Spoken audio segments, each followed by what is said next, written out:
Hello，大家好，歡迎翻到嚟，然後咧呢個 podcast channel，今日我哋好 random 地錄一個音，咁咧我哋啱啱咧喺屋企食完燒肉之後就覺得都好似可以試下錄個音咁樣，咁我今日揾咗兩個朋友過嚟同我錄音啦，可以介紹下自己。Hi，我係阿 Jane。Hello，我係 Rick。係啦，咁咧佢哋係我識咗好多年嘅朋友，我哋識咗幾多年係唔記得咗，有幾多年？都上個世紀啦。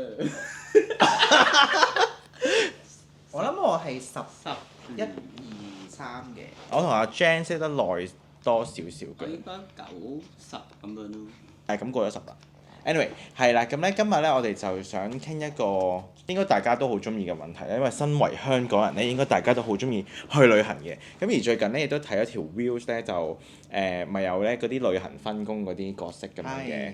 係啊，咁咧因為我哋咧都去過幾次旅行啦，有冇幾次？咁10次啊，可能冇。Anyway，咁但係咧就我哋各有分擔唔同嘅角色嘅。我係會比較安全啲嗰啲人嚟嘅，我係會即係好想快啲去 fix 晒我哋住邊啊嘅，即係有啲咩特別行程想去啊，譬如好似去大阪咁樣，我哋一定要去環球影城，咁我哋要 plan 定係邊日要去啦，買定飛啦嗰啲，咁我先會覺得安心啲嘅人嚟嘅。Good at planning。Good at planning。但係如果你話食嘢嗰啲，其實我冇乜所謂嘅，但係會揾定自己想食嘅餐廳，但係又冇話 exactly 要邊日食，即係總之我一定要嗰啲特別要去嘅日子買定飛嗰啲，我就一定要揀咗先。Good at planning，但係都可以有更改嘅。係有更改鬆動嘅，因為有啲係行程得好緊要㗎嘛，佢哋係有啲人我見到，哇！直情咧攞晒個 word 咧編晒，要點對點。朝頭早幾點起係啦，身，一定要咁樣。呢啲我都唔得，好困難。1分鐘都夾唔即係我哋要諗定我哋做咗咩，跟住大概做啲咩大概做咩？咁我今日做又得，聽日做又得，後日做又得咁樣咯。即係唔好大家起身嗰時，大家唔知自己想做去邊咁樣係啦。我就比較冇乜所謂嘅 good at eating 咯，可能係咪咁？我覺得我自己付出啲係揾下嘢食啊，揾路啊，或者可能大家有啲咩想去，哦好啊，去啊去啊。有咩咁？有啊。哦係咩？佢睇地圖係好啲嘅。係咯。我係有啲飄嘅。佢成日都指人喺嗰邊，但係個點明咪喺嗰邊，但係其實仲要鬧人㗎喎，跟住。但係其實睇地圖最叻嗰個係我喎。但係你唔帶路咯。我懶得揾啊嘛。哦，咁係嘅。咁如果你話睇揾路嗰啲都係，你會揾肯路揾啲。咯，我會嘢食就幫大家清晒啲嘢食咁樣咯。呢個係最好嘅，我覺得呢個係。清嘢食嗰方面，佢係指緊咧係食量比較大咁解啫，唔代表揾到好食嘅嘢。因為我哋成日都中咗伏。唔知我有點解。一次試過去北海道啦，上年我哋喺北海道，阿 Rick 講咗一間咧係冇開門嘅，我哋已經搭車唔知去邊度，佢再揾一間搭咗幾個站咁樣啦，即係北海道冬天去已經好凍㗎啦，呢度成地都係冰咁樣，其實已經好跣㗎啦。跟住之後咁，我哋終於揾到間嘢係冇開門嘅，跟住 Daniel 咧再揾咗一間，再搭咗幾個站都係成地冰咁，都係冇開門嘅。然後再入咗一間好難食嘅，跟住最尾忍唔住啊，即係揾一間嘢去食下，但係嗰間嘢真係超難食。哦，我完全唔記得咗啦已經。因為太商場啦頂樓嗰啲哦。係黑蚊蚊嗰間。嗰個係啊哦。係唔唔係咁，我覺得因為新年真係倒數完好多鋪頭冇開，我覺得值得原諒嘅。嗯。我冇嬲啊！但係你嘅表現有咯。我諗我嘅旅行嘅角色咧係負責病咯。因為咧，唉，好慚愧。其實我好少病㗎，即係你哋見我平時都好少病㗎。但係唔知點解一去旅行咧就病咯。因為咧，我第一次同阿 Jan 去旅行咧，我哋係去東京嘅。咁咧。但係不過，我覺得我嗰陣時係情有可原。我解釋翻啦，因為咧嗰陣時咧係我哋兩個第一次去旅行啦。然之後咧，我嗰日本身係翻工嘅，咁朝頭早翻工啦。咁因為細個好窮啊嘛，咁咪買嗰啲凌晨機嘅。係以前係興嘅。以前係興嘅，咁我仲記得咧，我翻完工啦，朝頭早9點半鐘翻工嘅，咁咧收6點半鐘啦。然之後咧，我哋就食咗個飯先嘅，喺銅鑼灣食咗 Pizza Hut 嘅。食完 pizza 咧，先至喺銅鑼灣再去機場，然之後喺機場嗰度12點幾搭飛機去嘅。嗰次係第一次兩個人去。係啊。係啊係係啊第一次，但我唔記得銅鑼灣食嘢嗰啲啊。你唔記得咗太多年前。 anyway，跟住咧，咁因為咧，我其實係有少少嗰啲公主病，係咪公主病？有少少唔可以周居勞頓嗰啲體質嚟噶嘛，咁所以咧，你諗下我翻咗全日工喎，9點幾，跟住然之後完全冇休息過啦。你細個搭飛機都唔會瞓覺噶嘛，跟住咧落機之後已經係第二朝6點咁上下嗰啲啦，6點零。然之後咧，去到築地市場，我哋第一日安排咗落地第一樣嘢係食築地魚市場咁樣。點解會咁樣安排咧？係因為我哋嗰陣時好早落機，而你去築地嗰啲市場，你係啱啱開啊嘛，因為係啦，越早去越少人同埋越多新鮮啲嘅嘢食嘅。係啊，點知咧一落機咧我就賴屎啦，勁肚痛，即係唔係真係賴咗，但係好痛咯，屙到不得了，屙咗幾次，即係屙水嗰種啦已經，跟住之後仲要去築地嗰度咧，啲廁所勁差噶嘛，跟住去咗嗰啲好核突嗰啲公廁嗰度去咗，好辛苦，但係我已經忍唔住啦，真係一定要去啦。跟住自嗰一秒開始咧，我就負擔咗呢個病嘅角色，而阿 Jane 咧就係因為即係冇辦法嘅情況之下，我哋兩個人去旅行，所以佢咧都要陪我冇啖好食咯。我哋最後每一餐都食拉麵。即係你去旅行，其實你可能即係豁出去一日食即係3、4餐，其實係係一件好正常嘅事嚟嘅。但係嗰個我諗我哋去咗5、6日咁樣嘅應該。好似5、6日，我去到第4日先好啲㗎。但我記得我哋係5、6日嚟，全部每一日都係食2餐，嗰2餐都仲係拉麵咯。係因為我乜都食唔到啊。好失望嘅嗰時我仲係我自己第一次去東京。去東京。係啦，所以我其實我係有好多 expectation 喺入邊嘅。點知？點知？但係日日都拉麵，你冇即係話啊？你唔舒服，酒店休息下，跟住出去。因為細個嗰陣時仲未到依家咁樣咧，會覺得唔啱嘅行程會分開玩。係啦。所以都係黐住咗一齊，同埋始終第一次去啊嘛，你唔係好熟嗰個地方。係啊，跟住我就被講到依家，你有病啊你！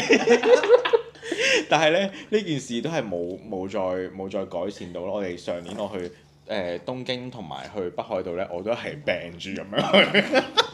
瞓咗3日咁樣咯。即係去5、6日瞓3日咁樣咯。係啊。跟住啲藥就俾我帶完啲藥俾你食晒咯。係啊，我以後。但係自此之後，其實我每一次去旅行，我都有帶定一個藥袋，個藥袋好似藥房咁多，勁多藥，先至好似安心少少。但係我自己去旅行係冇咁樣㗎，唔知點解。因為我成日飛㗎嘛。定係你對東京個地方真係？我覺得係嗱，唔知有冇聽過咧？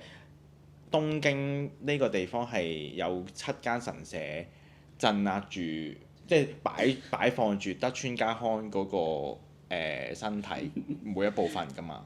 咁關你咩事？五個定7個啦，我唔記得咗啦。anyway， 跟住總之我可能同佢個磁場唔係好夾啊，即係個八字唔係好夾。跟住之後就俾嗰個結界影響到，因為佢嗰個係一個鎮嚟㗎。佢話咧，即係運住德川家康嗰個亡魂咁樣㗎，好似係德川家康嘅牆係嘛？我唔知啊，我唔知啊。但係每一次去東京都係咁啊，所以我而家去每一次去即係要安排去東京，我都好緊張，好擔心啊，食定腸胃藥。你上次我哋3個去都好似都係我哋2個出去，你有冇食嘢？好似都冇。冇啊。連我哋倒數㗎嘛嗰日。我都冇去到。你都冇去係嘛？應該係我哋嗰陣時去北海道之前咧，咁我哋係去咗東京先嘅。咁我哋喺東京隨直倒數完之後，先再去北海道嘅。咁而 Daniel 都係由一落機係咪啊？定唔係一落機其實我係冇事嘅去咗 Outlet 嗰一刻開始㗎。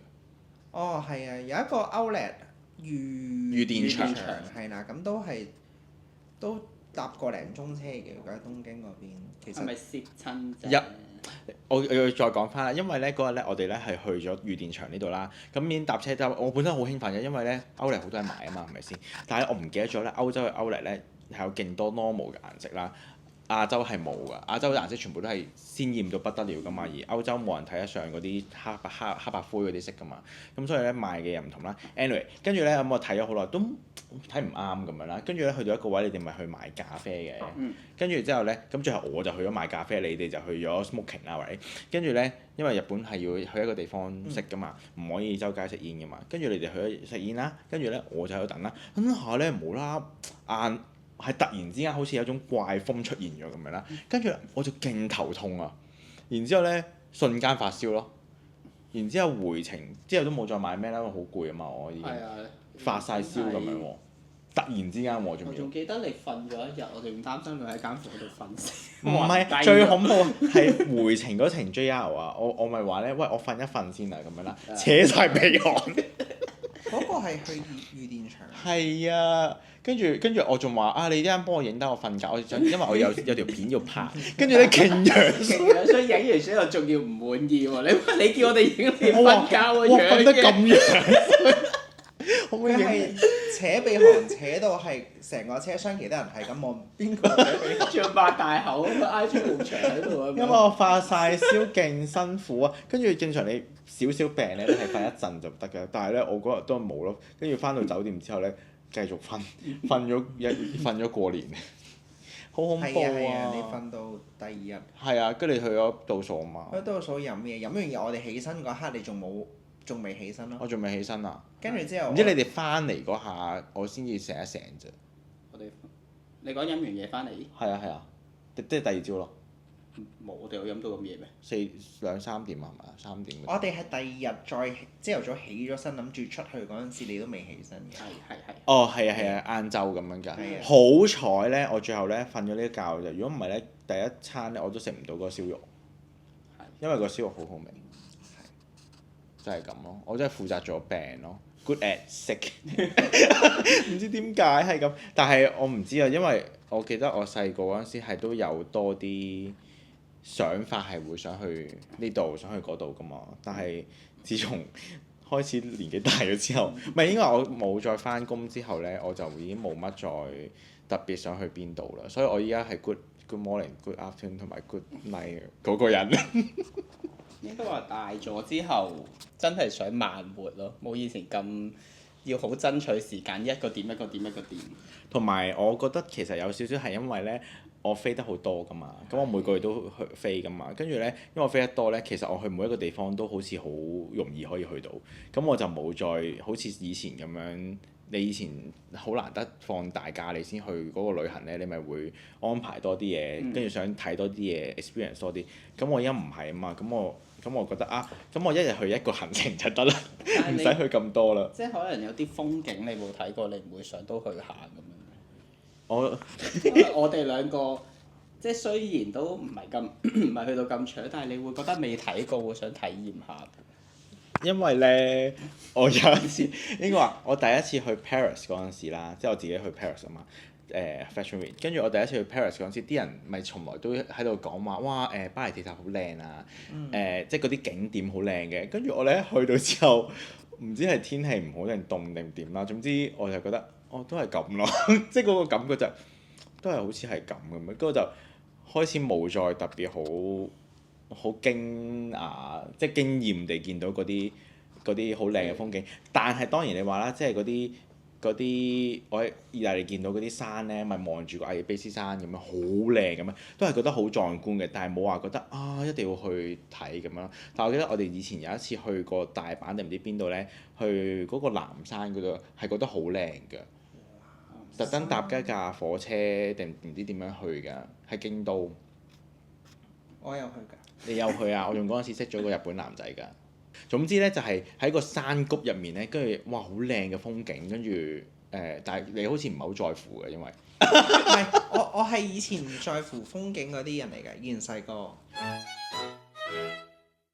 旅行習慣，我哋而家講到第一個旅行嘅習慣啦。係啊，以前細個嘅話咧係會好想去買嘢啦，即係可能銀座行完就要即刻再去涉谷啊，跟住又去係啦，總之原宿啊，每一個行程都係去行 shopping 買嘢。咁但係去到而家大咗，其實已經我覺得可能去一個禮拜旅行咁樣啦，去日本，其實一兩日去行下買嘢，好似已經夠啦足夠。係其他就真係會想去做一啲自己未做過嘅嘢咯，好似我以前咧其實係好唔中意陽光與海灘，亦都好唔中意戶外活動嗰啲嘅。咁但係最近呢，應該係 Covid 完咗之後咧，就慢慢係會嘗試下玩呢啲陽光與海灘嘅嘢。你係由邊一個 trip 開始發現到自己原來我都可以享受陽光與海灘？我諗係我公司個 trip 去巴黎嗰陣時，咁你巴黎其實佢咁啊 book 咗一間好靚嘅villa，係啦 villa 都唔係 villa 嗰啲酒店嚟嘅，但係係好高咁樣已經，跟住之後再行樓梯落去個沙灘咁，都好靚咁樣啦。咁我嗰次落過個沙灘之後咧，咁跟住之後我就覺得係，咦原來我都而家係 OK 陽光與海灘呢樣嘢喎。跟住之後就上年就去沖繩，咁就因為我係唔識游水，我係驚水嗰啲嚟嘅以前。但係佢游水話好叻嘅，水中搞綠。聽聞。係啦，咁跟住泳池其實得嘅。得啦，佢連佢冇咗嗰件嘢就死㗎啦喎。咁跟住我嘗試咗去潛水同浮潛，我都係中意嘅。即係會想，即係大咗之後想試下做啲未試過做嘅嘢，多過 keep 住行街，keep 住去食好食嘅嘢。好攰，其實我想講行街，我其實去到有一個位，我唔記得咗邊一次去旅行，同你哋一齊去旅行咧，我係好想唔再同你哋去旅行，因為係咁行街好攰。有係咁行街咩？我哋其實應該後期都冇。韓國咧嗰次已經係行到不得了，行得好緊要。你咁樣講，但係咧，同你去韓國咩？韓國係好耐年前，好多年前㗎啦啱啱識你咁滯㗎啦喎。嗰次都係好攰㗎，我記得。但係嗰次我哋4個人去冇係咁行街啊，好似。點會冇啊？去韓國都唔行街。有行街，但係冇係咁行。係咯，肯定冇。因為我嘅行街係行一陣，我已經覺得好我攰。哋仲要韓國係咁搭的士㗎啦喎。係啊，我一定搭的士㗎，我唔可以。講起的士呢個一定要講呢個好搞笑嘅故事。咁我哋咧，我嗰次係我哋係應該係1月去韓國，好凍㗎。落雪。落雪。首先落雪嘅時候咧，老師舉手。係啦，老師舉手。落雪嘅時候好興奮啦，因為大家都好似未去過。我哋冇見過雪。係啦，冇去過落雪嘅地方嚟嘅。嗰陣時落機係又係啦，因為都係搭凌晨機嘅，落到機係唔知5點鐘咁樣嘅。係啊，仲跟住去看星幕㗎嘛。係夜晚，總之天黑咁樣啦。即係嗰啲行程類似上。前一日在香港係講緊20幾度咁樣啦，跟住依條友就着咗條闊褲，金箔嘅。嗰啲風就好熱，然之後好凍啊！梗係啦，黐線你20度又着闊褲，零下-11度，你喺度着闊褲。唔係因為嗰陣時係諗，咁我落機咁都係搭的士就去到嗰間酒店度啦。咁我諗住冇 expect 我哋會喺個戶外度要你逗留 well 嘅。 planning 嘅人，你要我係有 well 話 well 完之後，但係原來係有意外咯。同埋冇諗過真係咁凍啊！其實冇睇温度，細個點會睇温度啫？但係都唔會着闊褲係嘛？唔知啊。仲要嗰陣時唔興，冇咁興着闊褲，嗰時仲興着窄腳褲。是但啦，呢個唔係重點。個重點係咧，我哋咧好期待咧，因為好凍啊嘛。我記得-6度嘅有一日，咁我哋一瞓醒啦，喺嗰個民宿嗰度咧，就望到個窗，係咪雪嚟㗎？好似有啲雪咧飄緊落嚟啦，我哋就哇雪啊雪啊！哩嗱嗱快啲化妝啦！我哋4個都要化妝咁樣啦，跟住仲有另外一個 friend，咁啊啪啪啪啪啪啪啪，哩啪，其實講哩嗱嗱最後都搞咗唔知半個鐘、1個鐘咁上下啦，因為好慢嘅佢哋幾個人，都唔係個你嗰陣時都唔係快㗎。最尾都好耐啦，我哋都好耐啦，幾個人都搞好耐，明明都係化個底妝，都唔知搞咁耐。跟住咧就好興高采烈地衝落去啦，點知咧雪就停咗啦。冇見到。冇見到啊！唔知點解喎。2粒咁樣咯，突然間就冇咗啦。真係地下都冇喎。我地下冇晒嘅。係啊，連冰都冇。係啊。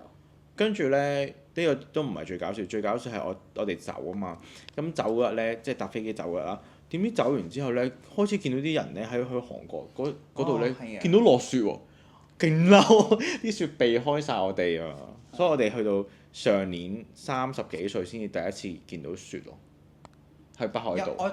我有再見到過嘅，係咩即係 Covid 前見到有嘅，但係唔係去到真係去到北海道嗰啲摸得到係啦，地下會有積雪，唔係嗰只咯，但係嗰即係次飄少少落嚟咯。我同佢，你好似冇去嘅，我同佢去韓國4月啊，哦，有一次係啊睇櫻花都係有少少突然間有雪嘅，啊，哦跟住我哋就揾到個原因係應該係你。係啊，啲雪避咗我好耐啊，好恐怖啊！ 4月都有雪喎，心諗會太癲啊。 6月飛上個 friend，咁呢啲雪就避開咗我好耐啦，直至我要真係要去到北海道揾一個好多佢。雪嘅地方，然後你就咁樣。太興奮啦！我想講咧，我錯晒啊，因為咧，其實我冇乜點 plan 去旅行嗰啲嘢噶嘛，咁我都係大概執少少嗰啲衫入是但啦。跟住咧，我嗰次咧就着咗對 Balenciaga 嘅嘅鞋，嗰對襪嗰對鞋啊。跟住咧，咁我落機我就諗住照着嗰對就算啦，因為都係嗰句啦，都係諗住。去出咗站之後就好快就到酒店啦嘛，咁就已經冇咗安排啦，都係低能啦。anyway， 跟住咧點知咧成地都係冰喎，咁嗰對鞋咧冇乜慳噶嘛，好滑嘅喎，咁我就綁住兩個篋啦，然之後咧行下咧成個飛起咗，撐住個篋咁樣，我冇跌低㗎，但係你有我冇啊，你成你個零冇你冇趴喺度，我凌空飛起咗但係你咁樣再坐落個地下度啦，我膝頭哥我同佢，勁似成龍拍啲動作 Mission Impossible 咁樣。你係同練拉兩兩個跟住咁樣咁樣齊清喎。起再飛，做乜鬼咯？救命！好樣衰啊！好彩冇人就凍得滯。佢大笑癲咗喺條路度。所以唔可以着嗰啲好線嗰啲鞋啊！即係香港着到嗰啲鞋可能都唔得，真係要。今次咧，我睇咗嗰啲 reels，嗰啲人話要去 Donkey 度買嗰個鞋釘啊，哦，即係箍住個鞋，箍住個鞋嗰個跟住喺個底度有幾粒釘。係啊係啊，我哋要買嗰個，如果唔係又跌低㗎啦。你啫嘛。我哋冇跌過。講起啲旅行嘅醜事咧，我都有另外一個再可以分享咯。係我哋有一次去台灣啊，哦。喺台北咧。喺台北。嗰次係我哋係一個 Mardi 快閃之旅嚟係嘛嘅，Mardi 禮拜 weekend 嘅 Mardi 嚟嘅，禮拜五我哋一齊 request 咗翻早啦，然之後收工之後咧就搭唔係 request 飛機嘅，嗰次係咁啱一齊出嚟食飯，跟住講起嗰兩日放假，跟住我又係喎，跟住我又係喎都係喎，跟住就即場買機票，然後放早就即刻飛。啊，好似係，總之係好突然嘅嗰個係啊 trip，我哋3個人去啦。咁咧，因為咧我都係嗰句啦，我好攰啦，朝頭早翻完早嘛，跟住仲要我嗰陣時翻咧係翻 Faces 啊，尖沙咀好忙㗎，咁忙咗一大日啦，然之後就去啦，跟住去到之後咧好眼瞓啦，咁我已經咧係承擔住呢個即係好沉重嘅睡意而去呢個 trip 啦，跟住又好攰。以前放假瞓覺瞓到3、4點先起身㗎嘛，咁但係冇啦，因為去咗呢個 trip 啊嘛。然之後咧，我就喺佢哋去咗買煙啊。你哋去買煙？第一日有飲嘢咩？第一日冇，第一日去咗 G Star 㗎。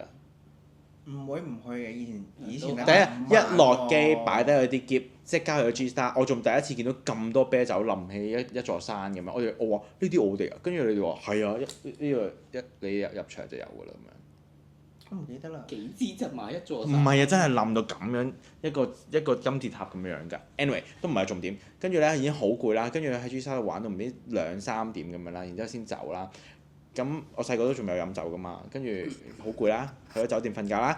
第二日咧起身咧就唔知去行西門町定乜鬼啦，行下咧你就話去買煙，我就話我好攰，不如坐低先啦，反正一陣都坐低㗎啦。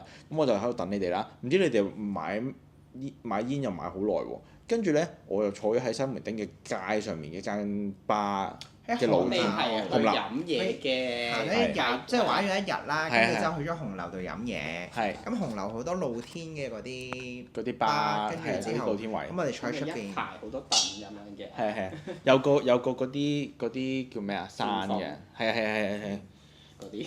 嗰啲啦。總之咧，我就一個人喺度坐喺度等佢哋啦，都唔係好耐㗎嘛，坐等下瞓着咗，真係咧咁樣。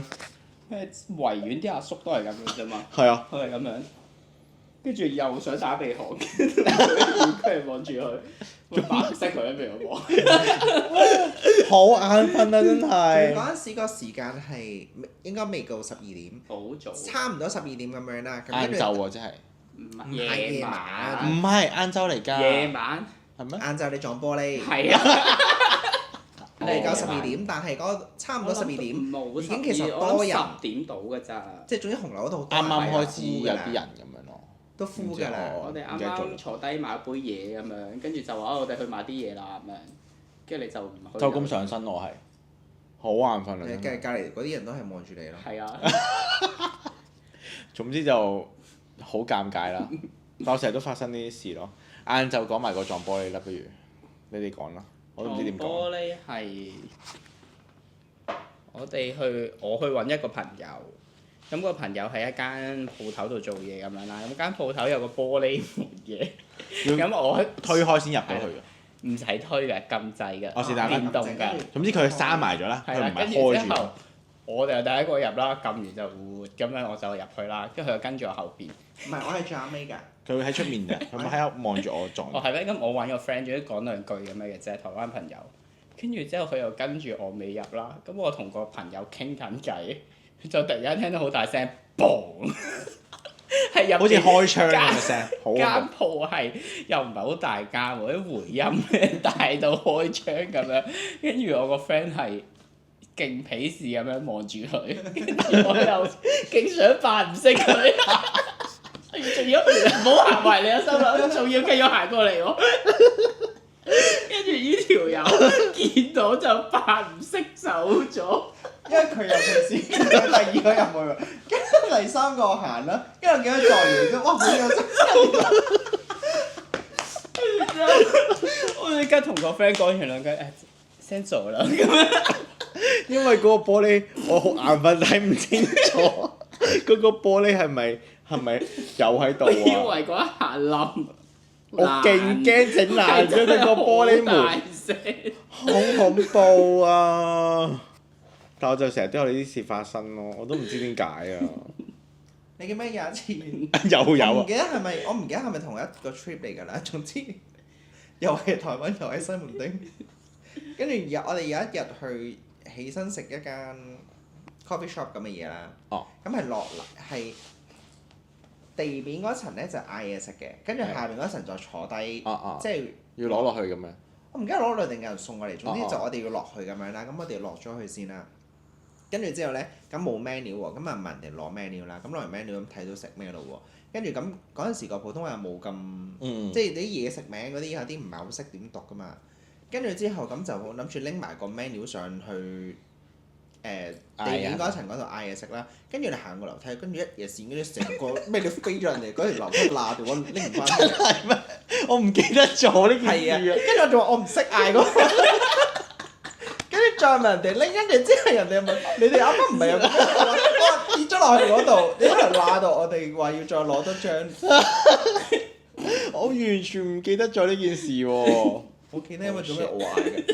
Oh shit！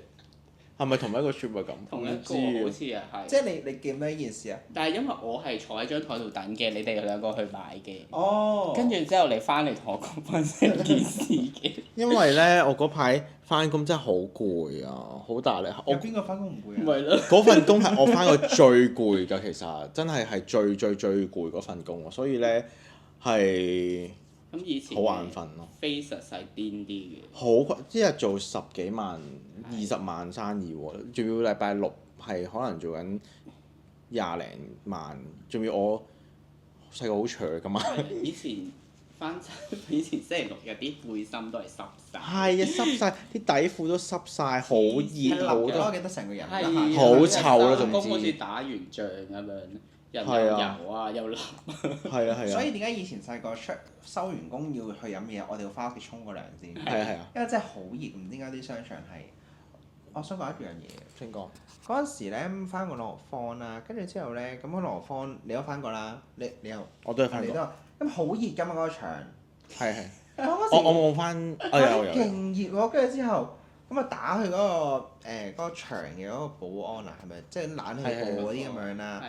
咁即係其實我都即係行咗好耐，話室內氣温最好就開25度，亦都可能商場規定咗咁樣啦。咁跟住之後咁同佢講話好熱啊，唔得你落嚟睇一睇啦。哇！嗰條友真係刷新咗我個認知㗎。佢咧拎咗嗰個溫度計咁嘅紅外線咁嗰嚿嘢咧，佢唔係寫個寫個冷氣嗰度 area，佢寫個風口度同我講25度喎。我真係呢啲因為係。睇咁未咁溫度講你同佢點樣講？跟住之後，我同佢講：喂，大佬，我唔喺上邊翻工，我係呢度翻工嘅。其實上面幾多度唔關我事噶嘛。但係佢都係唔處理嘅喎。我唔知嗰啲係咩玩法嚟。同埋因為嗰個商場咧前後都有門啊，係嗰個一開門咧，嗰啲熱氣就湧晒入嚟，仲要勁多人啊嘛！你嗰啲 body temperature 都好熱，中間嗰條路係逼到冇位行。行唔到，好恐怖喎！嗰陣時係嗰啲自由行最多嗰陣最鼎盛嗰陣時時，嚟嘅係啊，跟住係日熱到日都俾 keep 碌過隻腳咁樣㗎。係啊，黐線好恐怖！即係每日係會見到可能100個客咯，即係會同100個客講嘢嗰種情況。每人100個。每人成間鋪係可能有500個、600個、800個咁樣，好辛苦。Anyway，點解會講到呢度嘅？題外話，旅行嘅講翻旅行。旅行嘅醜事因為，好攰，因為翻嗰份工。好攰。你唔覺得我嗰陣時係我最攰嗰陣時咩？你而家都好攰咁樣，好似。我依家係好，我依家因為我做嘢唔同，我嗰個注意力集中喺好短，即係可能3個鐘、6個鐘，但係我就好集中喺嗰度，一做完之後我就散晒啦咁樣咯。係啊，但係我的而且確體力係冇以前咁好，行一陣我就好攰。嗰個續航力極低啊！我哋上年去北海道行到一半咧，我已經話我哋由好攰，酒店行去離小路，佢都已經話攰咯。嗰度都20分鐘㗎有。有嗎？有啊，因為我成日都問你哋幾時到未啊，到未啊，跟住你哋都話就到啦，係咩？係講極都未到。我同佢係行得好快嗰啲人嚟嘅，一支箭咁樣啦，就喺後邊，好似追得好辛苦咁我哋樣。行得好慢喎，我都唔知點算。但係其實行街20分鐘又真係好長啊！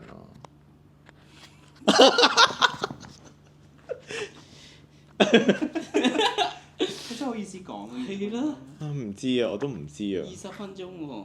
20分鐘行到去好遠㗎咯喎，其實唔係咩？我都唔知。是但啦，我今次可唔可以搭多啲車再？不過唔緊要啦，我哋上次去呢、個曼谷咧已經展開咗新嘅旅行計劃，就係、會分開玩。即係想 join 就 join，唔想 join 就自己搞掂啦。我覺得其中一個我哋旅行其中一個改變係比較大嘅咧，就係、即係都會一齊去啦。如果想一齊去嘅地方，咁但係可能會分開時間出現喺嗰個地方啦，唔會約埋同一班飛機啦。就到就就啦，跟住有啲咩行程啱咧就一齊去，唔啱就分開玩咯。我覺得咁樣係我舒服好多㗎。我都中意咁樣嘅。我都 OK 嘅。係啊，即係到大家食飯時間就睇下啱唔啱食，啱食啊，仲有一齊食咁樣係咯，即係總有啲地方可能佢去過冇去過，咁樣大家都幾好。唔使專登去。就係啦一齊，因為我唔去飲嘢嘛，所以咧就變咗飲嘢個時間都唔使預我。咁但係其實我又唔明，其實你唔飲嘢，你去飲嘢嘅場合度，你係 enjoy 唔到嗰個。好嘈啊！有啲唔嘈噶嘛，即係好嘈嗰啲嘣嘣嘣嗰啲，我動之而家動之就唔得啦開始都唔係開始啦，都厭倦咗一段時間㗎啦。動唔知真係唔得。咁但係靜嗰啲就可以咯，但係如果好眼瞓，我會選擇瞓覺咯。但係翻酒店唔係瞓嘅喎，都唔係㗎，我撳下電話就瞓着㗎啦。我成日翻到你仲起身嘅。因為你係翻咗嚟我就醒咗啫嘛。即係我哋太嘈啦，係嘛？除非我真係好似嗰陣時病咁樣，我先會瞓到昏迷咯。如果唔係，其實我係都幾容易醒㗎嘛。因為我自己一個人住咧，咁冇人會有聲㗎嘛。正常有聲我就會起咗身咯，所以我係唔會起身嗰啲人嚟嘅。點都唔起身。肚餓咯，可能。你哋記唔記得我哋有一次咧去個旅行係浪費咗好多時間㗎？喺邊方面啊？即係瞓瞓咗好多覺啊！嗱，嗰次咧係我哋去韓國嘅嗰個 trip 啊，咁咧唔知邊一個咧就無啦啦講起話要想睇劇定睇戲，唔知啊 anyway，跟住就開咗《小時代》出嚟睇。嗰陣時係夜晚係我哋第一次，唔係第一次去旅行咯，4個。哦，第一次4個係係啊，韓國咯，我哋第一次4個去韓國。係嗰個 trip 都係幾經典嘅，幾好笑嘅。咁咧總之就有一晚有一個 friend 唔知係 Long Ho 係嘛？唔記得咗啦。總之你是但一個咧就話睇《小時代》，佢要睇呢樣嘢，一定係佢去睇㗎啦。好似係 Long Haul 喎。係咩？唔緊要，總之我冇睇過啦。跟住之後咧就開咗嚟睇啦，唔知有幾集㗎嘛？係咪4集咯。有4集，我哋就由第一集可以睇到第4集，睇完之後個天就光咗啦。唔記得啦。跟住就瞓咗大半日咯。我哋即係夜晚睇到凌晨睇㗎，跟住但係我哋嗰陣時個電視應該睇唔到㗎，我哋分開睇。唔知喺 iPad 度定電話度睇㗎，好狼狽，好寒酸㗎。如果你咁講嗰下。係啊！我哋嗰次住 Airbnb 嗰 Airbnb 仲要樓上樓下㗎嘛，係咁啊，我記得啦。係啊，但我好應該唔係我話要睇嘅。應該係朗好啦。總之就睇完 Gully 嘅故事之後就係啊，瞓咗大半日咯。就一人代入一個角色啦。係啊，瞓醒咗之後就已經係第二日晏晝食夜晚飯。咁都冇嘅，咁我覺得都係一個回憶嚟嘅，咁又唔覺得浪費時間。唔係咁同朋友嘅相處係嗰個時間或者做過啲咩都係，我覺得係。都我覺得仲好玩過去 shopping。係咯，即係如果行街同睇戲，你都因為你會記得啊，同埋呢件事你會記得啊。但我同佢唔係好記記得啦。買嘢都記得咩？買完嘢都記得。我唔係好記得啦。唔係咁，你都會有想買嘅時候，但係可能我覺得韓國嘅未必啱你買，所以你覺得悶啫。哦。我覺得應該係。不過我以前冇着嗰啲韓國衫。係啦，咁所以你會覺得唔啱，或者嚟嚟去去都係咁啦。以前行個揮係哆啦 A 夢咁樣㗎，全身藍色公仔風，公仔風。彩色好卡通嘅。係，上韓國嗰啲唔太啱，太素啦。係啊，嗰陣時啲韓仔衫好素，好斯文㗎嘛。係，同埋以前你中意 tight 啲嘅係啊。衫嘅。嗰陣時啱啱興闊褲啊，oversize 少少。所以就20度都着咗係闊褲去韓國， -11度。-11度。不過嗰個 trip 咧都係一件另外一件好荒謬嘅事嘅。咁咧我哋唔知點解咧，就4個人一齊影咗啲相。首先，我哋嗰一日，我哋係嗰陣時細個啦，每個人添，每日夜晚都去飲嘢嘅，我記得。咁嗰一日即係你講喺韓國啊嘛？喺韓國夜晚都係出去飲嘢嘅。咁去完酒吧飲完酒咁樣翻到去啦，好似輪流等沖涼。3、4點咁樣㗎啦。咁我哋大家都肚餓喎，咁就煮公仔麵食啦。大家買咗啲公仔麵啦，堆嘢翻去煲咁樣。咁等緊啲麵煮緊嘅時候咧，咁嗰陣時大家都冇着，就咁着咗件底衫。打底衫。係啦，但係褲就打除晒，因為出去因為好痕啊，同埋。點解唔係啊！你唔覺得凍嘅時候，你着住嗰條打底褲咧，你個皮膚好乾咧，好痕你啊！着住條褲好痕。好痕啊！所以一定要除咗佢咯。唔係咁啊！大家就出嚟飲完嘢，又覺得條褲污糟喎，但係又想上 sofa 咁樣，咁大家就除咗條褲，第一條底褲咁樣就喺度等食麵啊，等食麵，坐喺度喺度癲就喺度癲咁樣。跟住呢個人咧就最中意自拍嘅。係啦。跟住就開始自拍喎。就無啦啦就喺度自拍啦，啪啪突然間塞咗越嚟多人入嚟喎。係，因為我哋嗰陣時好興攝鏡啦。跟住就一齊影咯，就而家將個電話擺咗喺個當我哋而家坐個位啦，咁前邊有個位置可以咁啱擺到個電話，然後就影到成個人嘅，但係全部4個人一齊着住條底褲咁樣。跟住就開始 Sex and the City 嗰種模式喺度影。然後就喺度咁樣喺度錯啲 pose 啊，但係都係底褲啊。絕密上嚟嘅，都我冇諗住公開嘅。但係其實都只係底褲嘅啫。係啦。都冇乜特別嘅啫。係啦，咁純粹搞笑，大家一齊影啊嘛，跟住就大家可能沖完涼、食完麵咁樣瞓啦，第二朝就冇咗回事咁樣。完全唔記得咗。係啦，因為都醉嘅。send 咗啲相俾大家咁嘅先。係啊，因為都醉嘅，跟住到我哋要第二朝 ready 要出街搭的士嘅時候咧。就跟住我哋就咁樣啦。我哋要上去呢個地址咁啊掃 cap 咗圖咁樣就掃張相啦。第一張唔啱喎，跟住諗住掃2張，一掃俾個司機睇緊一掃，點知我哋4個人着條底褲喺度坐緊。嗰個司機係呆咗，完全講唔到嘢，因為sorry。嗰陣時係冇 Uber 噶嘛，所以你一定係要口講，俾個地址嗰個人睇㗎。咁嗰陣時係啲的士佬又唔係好叻英文咁樣，我哋一定要俾韓文地址佢，咁所以佢 cap 相，跟住就依個地址。係啊，嗰個阿叔嚇親啊，個阿叔。完全冇用。呢一個係我哋其中一個最好笑嘅旅行經歷，即係記到依家都仲記得係，10年啦。好即刻好想落車嗰一下，仲要掃嗰個係唔係我哋嚟㗎？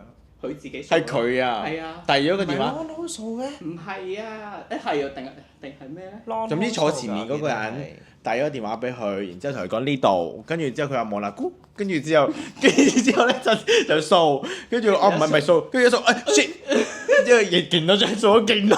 唯一一個，仲要喺後啲咁樣個地址。係啊，因為對上一次 cap 嗰張圖啊嘛。即係睇晒。係啊，全部都喺度咁樣啦，咁樣啦，隻手喺度咁樣啦。好彩依家有 Uber 咋，就唔使再遇到呢啲情況。都唔係我哋上次搭 Grab 都講咗一樣好柒嘅，你喺唔喺度㗎？搭 Grab？我唔喺啦，咁唔係啊，我同你咋？得我同你啫咩？你哋去完飲嘢啊嘛？阿 Long Ho 都喺度，但係佢唔喺度。哦，另外一個 trip。哦，因為我哋事前都係飲嘢啦，好似每一次都係飲嘢，跟住咁大家都好醉啦。咁你有啲泰國嘅酒吧好早閂㗎嘛？2點定唔知3點就2點叫早嘅咩？喂算好早 Okay 啦嘛，2點就唔俾賣酒定要閂咁樣。哦。咁飲到好 high 咁樣，大家就 call 車翻酒店咁樣啦。咁就好死唔死俾我最飲得最醉嗰個，即係我啦，去 call 車喎。call 完之後咧，我就 call 咗喺酒店嘅對面馬路，然後第二朝就俾佢鬧啦。跟住我問佢：咁你點解要俾我 call？因為你自己搶住 call 㗎。哦，即係 call 撳錯地址上車。我覺得對面落車即係純粹要 call 但係一條橋。其實佢唔好講到對面咁輕騎咁樣，其實咧嗰度咧係冇馬路可以過到嘅，我哋需要行嗰條天橋行上去上面啦。即係如果重高嘅啲天橋都應該係2樓左右佢嘅。得3個都好 wing 咁樣，跟住落樓梯。仲要挑戰行天橋咁樣。唔知點解要 call 喺對面？我又都唔知點解我要搶住 call，就發生咗依樣嘢。佢就咁啱，我哋嗰次係搭緊 Grab 喺架車講，話個司機仲要鬧我哋唱歌唱得好大聲啊！哦。哦，係啊，跟住咧，我喺度唱歌，跟住個司機擰咗去。係咁樣啊？咁飲到嗨嗨地咁唱下歌好正常啫。咁我唔係去架車度嘔。我覺得沖繩嗰個司機對我哋幾好啦。沖繩個司機做咩啊？我哋一落機咧，我仲開個 speaker 播歌，哦，嗰個司機都冇嘢啊。不要防曬。係啊，仲唱緊不要防曬，仲因為3個人去沖繩買晒防曬，咁我唔記得搽防曬。完全唔記得攞出嚟喺個篋入面啊！我過去之前都攞定一支大支嘅，但係冇人記得搽咯。全部都擺咗喺個篋入面，冇攞去 hand carry，冇喺身度。跟住之後就冇辦法一唱不要防曬，仲要唱下話呢首歌嗰個歌詞係咩意思咧？boom，跟住就即刻 DM 問阿 Crystal，問佢點解，跟住佢仲答我。係點解唔記得咗？係法文嚟㗎，話個女仔好靚，即係咁樣好靚，嗰個魅力咁嘅意思，類似係咁樣咯。佢仲特登解釋俾我聽，勁好笑。但係個司機都冇話我哋啊，因為我哋包佢㗎，係咪啊？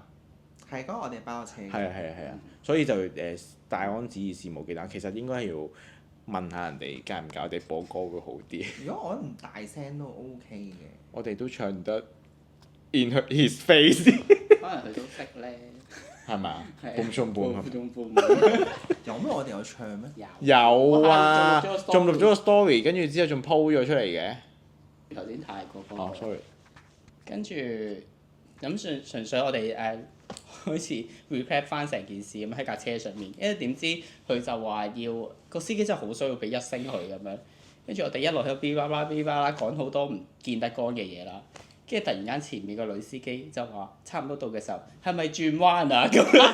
佢講廣東話。係啊，係嗰個叫樹嗰個人咧，即係完咗件事完咗㗎啦，係啊，第二跟日住我哋又再唔知去邊，跟住再搭的士，跟住個女司機咧原來佢係華僑嚟嘅，係啊咁我就一直喺個的士上面咧講埋啲，鬧緊佢因為冇諗住個的士司機係會識廣係啦，我哋東話㗎又講好嘛。多好戇鳩嘅嘢啦，咁樣又話琴日嗰條仔又點啊，跟住呢個又乜啊咁樣，即係好戇鳩嘅。因為我又講起琴日嗰個叫樹喎，嗰嗰個司機嗰咁離譜啦係啊，咁我話俾1星佢，跟住之後咧，咁點知我哋去到嗰時，佢就問我哋係咪轉彎，跟住我哋差唔多識講東話。我覺得佢會唔會係特登臨你落車之前話俾你即係話俾你知佢係識聽廣東話，等你唔好意思俾一聲佢。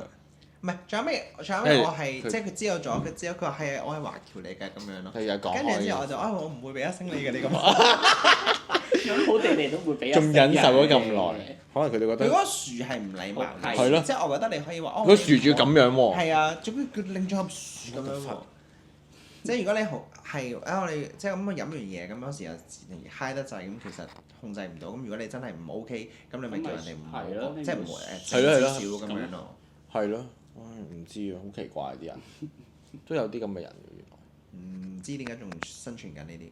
不過的士司機普遍都幾奇怪咯。你記唔記得我哋有一次細個嗰陣時咧Halloween 啊，跟住唔記得 Halloween 定唔係啊，除夕啊倒數啊，跟住咧去咗蘭桂坊飲嘢啊嘛，飲完嘢之後咧即係倒數完啦，倒數完之後咧就諗住搭車翻屋企啦，唔知都等咗一陣嘅，跟住咧我哋喺嗰度叫咩啊？荷里活道咧，咪一路喺度等的士嘅，勁多的士係咁個，全部都唔停噶嘛，全部都唔停都算啦。咁有啲咧就停低問你去邊。咁我哋嗰陣時同行咧有5個人嘅，即係我哋5個唔同嘅人啦。總之就搭唔同車啦。咁但係咧，我哋有住九龍啦，有住新界啦，有住港島啦。跟住咧，每一架車咧講邊一度咧，佢哋都會唔去嘅。跟住咧，我又嬲得滯，忍唔住。跟住有一架停低咗之後咧，佢問我去邊，我話紅磡殯儀館。跟住佢都即刻走咗，即係好嬲啊！即係講到連機場都唔去喎，嗰個人。咁佢會去邊咧？可唔可以解答翻呢嗰啲的士司機？不過自此之後我就冇再喺香港咁樣出街倒數啦，因為好嬲啊！如果你講倒數好多年都冇，真係冇喺香港倒數。係啊，同埋我唔想咧新年第一件事，即係嗰年嘅第一件事就係嬲啊，所以就冇再去咯。咁我哋嗰個旅行嘅事就又講咗啲搞笑嘅嘢啦、蝦碌嘅嘢啦，主要係我嘅蝦碌嘢啦，同埋一啲改變咗嘅旅行心態啦。但係我哋嚟緊咧都有一個 trip 要去嘅，好快就去啦。咁呢個 trip 咧我都好期待嘅，因為咧我哋上年咧就初嘗我第一次見雪啦，呢個初嘗雪嘅體驗。咁咧今次我哋咧再去北海道，咁咧就會喺下多個禮拜咧就出發去北海道玩㗎啦。咁今次咧我哋係去學snowboard 玩 snowboard， 咁咧已經準備咗好多裝備啦，然之後 book 咗教練啦。咁咧亦都其實我係冇諗過你哋係會上去玩 snowboard 嘅，因為我覺得你哋會一開頭以為你哋好似上次咁樣咧去玩嗰啲雪兜就算嘅。唔係，我係一路都話想去玩。你哋不嬲都上咗好多嘢㗎，冇做。如果以前嘅我係唔會玩呢啲嘅，就真係 COVID 完咗每次去旅行咧，試過唔同嘅嘢之後，發覺自己原來玩呢啲嘢都 OK。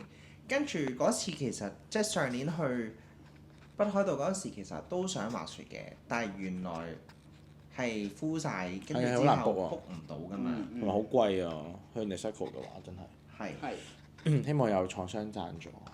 贊助我哋去 Niseko 啊！我可以 po 翻。乾爹係啊！我可以 po 翻啲嘢嘅。童話舞台嗰啲係咪？冇錯。今日撞玻璃滑咗撞咗。搞笑嘅片我都可以拍到出嚟㗎。但係我覺得你係特別需要去買重呢個意外保先嘅。意外保係啊，真係啊，買咗啦。買咗啦。有冇睇報啱買㗎？買咗最貴嗰個。OK。係。你覺得大家可以滑到幾多日？我哋本身 plan 咧就滑4日嘅，跟住而家改咗3日。其實我本身係想成個 trip 都滑雪㗎。我覺得真係唔得啦！我覺得自己2日都頂盡，應該周身骨痛㗎咯。因為我覺得要搭夠，即係玩夠日子咧，你先至學得識啊。但係我唔想下次再學過。聽聞1日學識點滑，第2日就會開始正啲咯。聽聞。希望啦！你知我哋個天資都比較差啲，我都唔知啊。講一個先。Are you sure？咁我哋睇下鬥快邊個可以掌握到啊嘛？掌握到，唔好話嗰啲咩後人咩飄咩唔知前咩咁樣，總之識停到，總之去到行到停到。係啦，新手嗰啲路可以咁樣唔跌。即係落到去。最先停到。最遲學識嗰個請食飯。好。可以啊。好，唯有係咁咯。我都唔知啊。我覺得係你咯，唔知點解。唔會，因為我有做 Pilates 啊，所以我個 I core don't 係應該識 care 嘅。我不知道。不過我覺得我自己平衡力都真係好差，我天生係差，即係我連溜冰啊、玩嗰啲搭巴士都會，咁又冇人知嘅。搭巴士你掌唔掌握到嗰個唔喐， O K 嘅唔跌低， ，O K 嘅可以。可以平衡到啊嘛個腳。趾係咁樣。找實。係咯，咁樣咯。咁我哋今次就會去北海道玩咯，係啊，再去北海道。希望學識咗滑雪之後，可以去歐洲成日都去滑雪啦。我都唔知啊。但係我覺得我自己會中意呢個活動嘅，好期待啊！同埋其實上次去完沖繩潛水，你有冇中意咗㗎？我本身因為有潛過哦，但係你喺邊度潛先？孭樽喎，哦孭樽就冇錯，唔係浮潛浮潛就試過。喺邊度啊？香港咯，喺西你喺香港貢嗰睇唔到嘢㗎嘛？度係好俗㗎，捉係咯好多但係嘢。好俗㗎。我就係聽講香港嗰啲係好俗，跟住之後咁我哋上次去青島。哦真係見到個到晒底㗎嘛，係即係就算我哋係啊浮潛都好係啊，所以其實我覺得好靚。雖然 even 唔識游水，但係我都會想繼續嚟緊夏天都會想。我覺得我下次都要同嗰個人講，我唔識游水咯，因為咧佢咧，總之我哋就揾咗個教練啦。咁我哋三個人啦，然之後咧，咁我哋兩個識游水啦，佢就唔識游水，佢有啲驚水啦。咁嗰個教練咧就有兩個教練，一個咧就睇住我哋，一個咧就睇住佢。咁咧我哋就哇又借晒 GoPro啊，成 卡啦咁樣影啲哇絕世美照啦，係咪先？即係 po 下係咪先？跟住咧。因為我哋兩個人啊嘛，哇成劈嘢咁樣黐埋一齊唔知做乜咁樣啦，影都影唔到相，跟住攞住 GoPro 嗰個咧，啲相全部都係冇嘢。好難影啊！個鏡頭 pan 去嗰邊，但唔知影緊咩啊！無啦啦影咗隔離嗰班阿叔咁。好難控制啊！總之我哋睇完。總之最後咧係佢有得一個人俾人獨立照顧，影咗張勁靚嘅相出嚟。我哋嗰啲相完全冇用過。我哋仲幫佢 P 走咗個人，仲有最唔識 P 相咧，總之唔幫佢 P。係啊，幫佢 P 走咗，吊住佢嗰個教練係啊。但係嗰張相係你個教練幫我影嘅喎。係啊，唔知就係因為教練，因為佢咁樣先向後影到嘛。係啊而我哋嗰個教練稱住你，佢唔得閒影我哋啊嘛。所以你應該係再俾錢前邊嗰個教練，即係再前嗰個。請個人嚟即係淨係幫我哋影相啦，不如專業攝影師係嘛？淨係幫我哋影跟住相。我話攞佢嗰張相用咗暈咗帶晒鏡，唔知邊個打邊個㗎啦。啱。咪咯，你又爭少少。唔係因為我頭髮係啊。漂咗。嗰時仲係唔唔係我漂咗金色啊！嗰陣時係金色啊。anyway，總之我唔知啊，但係我覺得潛水唔係好中意咯，我 OK 喎，嗰次玩完都話會想再嚟。因為個嘴好鹹喎，好去乾啊淡水，潛咯好乾好鹹啊，因為你要啜住嗰個我樽啊係覺得好攰咯，我係咁即係你要啜實即係含實佢㗎嘛，但係跟住我係。其實佢唔使好用力咬嘅喎，我就係太用力啦。你哋全部都好似咬到要咬爛嚿跟住嘢咁樣。我係攰到我係要用隻手扶住一嚿嘢咯，即因為係好似人哋其實哮喘咁樣拎咗一嚿嘢。其實應該用個其實你嘴包住，唔係用個含住佢就得㗎啦唔知啊，我就係好驚又鬆咗口嘅話，嗰啲水又會入入晒係嘛咗落去，跟住我又唞唔到氣啦。我驚咧，我都唔知。你不過講起日本呢件事咧，我好似去親日本都有少少豔遇咯，你哋覺唔覺？唔覺。唔係你咁啊！第一次我哋去東京嗰陣時咧，係咪去嗰間酒店度住嘅？嗰個酒店嘅頂樓咧係有個浴場噶嘛。然之後咧，因為我哋嗰陣時唔係好熟啦，咁我哋就冇見過大家身體啦。咁所以咧，佢又同我講話，我哋分開上去浴場嗰度啦，因為日本嗰啲浴場風呂嗰啲咧係要全裸噶嘛。唔俾圍嘢咁樣嘅。唔知啊，你唔知啊，所以我哋就不如分開啦咁樣。嗯咁我就上去先，唔知佢就喺酒店度去廁所定唔知乜鬼定 hea 啦。總之就分開咗去啦。然之後咧，我喺嗰個浴場嗰度咧，有個男人咧係咁望住我啦。然之後咧係咁攞隻腳咧喺對面咁樣掂我隻腳喎。跟住咧係咁望住我啦。跟住我應該心點啊咁樣。我細個嗰陣時咧又即係冇而家咁大膽咁樣啦。我就唔知點咩意思咁樣，好奇怪。